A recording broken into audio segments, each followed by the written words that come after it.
መልካምነት ለራስ ነው። ይሄ ቪዲዮ የደረሳችሁ ሰዎች በሙሉ ይሄ ቆንጅዬ ልጅ እናቱን አፍቀዋለች።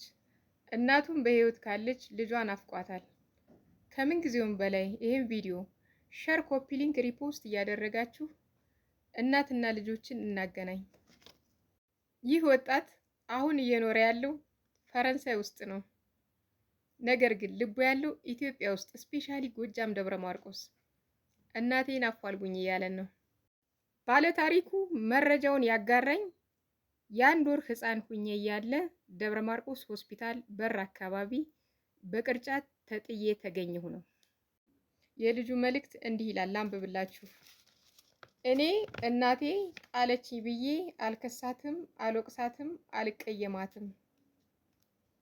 እናቴ በወቅቱ እኔን የጣለችኝ ጠልታኝ ሳይሆን እኔን ለማሳደግ ተቸግራ ነው። ጥሩ ቦታም እንድደርስ ፈልጋ ነው።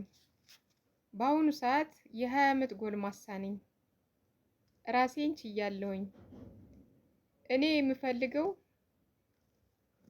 የእናት ፍቅር ማግኘት ነው።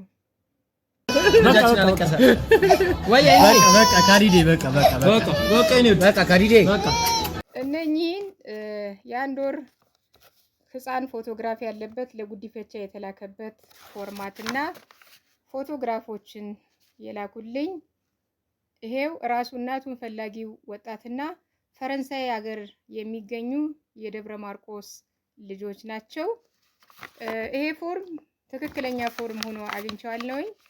በወቅቱ የደብረ ማርቆስ ሆስፒታል ሰው ሀብት ስምሪት ቡድን መሪ የነበሩት አቶ ዋለ አበበ እርሳቸው ፊርማ የተላከ መሆኑን እና በአካልም ያገኟቸው መሆኑን የተላከው ስልክ ቁጥርም እዚህ ፎርም ላይ የተሞላው የደብረ ማርቆስ ሆስፒታል የሰው ሀብት ቢሮ ስልክ ቁጥር እንደሆነ ተረድቻለሁኝ።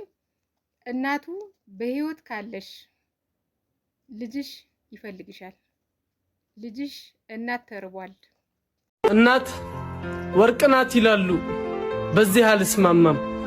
የእናት ማርኬት የለም፣ በብር አትገዛም። ፊደላት ተጣምረው ቢፈጥሩም ቃላትን ልብ ወለድን እንጂ አይገልጹም እናት። ጎረቤት፣ ዘመድ፣ ወገን ሚስጥር የተካፈላችሁ አበልጅ ሌሎቻችሁም ይሄ ሚስጥር የሰማችሁ በሙሉ ካላችሁ መረጃውን በውስጥ አድርሱኝ። እናት እኔን አግኝኝ። ደብረ ማርቆስ ሆስፒታል እገኛለሁ። ሲስተር አዱኛ እባላለሁኝ። በወቅቱ መረጃውን ሞልተው ወደ ጉዲፈቻ የላኩት ለአሳዳጊ የላኩት አቶ አላበበ የሚናገሩት አላቸው፣ መልእክት አላቸው። አዳምጧቸው። አቶ አላበበ ማለት እኔ ነኝ። ከዛሬ 20 ዓመት በፊት ሆስፒታሉ ግቢ አካባቢ ወድቆ የነበረ ህፃን ልጅ ለአሳዳጊ ፎርሙን አሟልተን ሰጠን። አሁን በአሁኑ ሰዓት አድርጎ ፈረንሳይ በሚባል ሀገር ይገኛልና እናቱ በህይወት ካለሽ ፕሊስ ቅረቢና ሆስፒታል ሪፖርት በማድረግ ከልጅሽ ጋር ተገናኘ ነው የምንለው። ልጁ የእናት የቤተሰብ ፍላጎት አለው። አንቺ ደግሞ የልጅሽን ፍላጎት በመጠየቅ ልጅሽን ለማግኘት ሞክሪ። የልጅሽን ፍላጎት አማኝ፣ አንቺም እንደ እናትሽ ተረጂ ነው የምንለው። የምታውቁ ካላችሁ ጥቆማውን ስጡን ነው።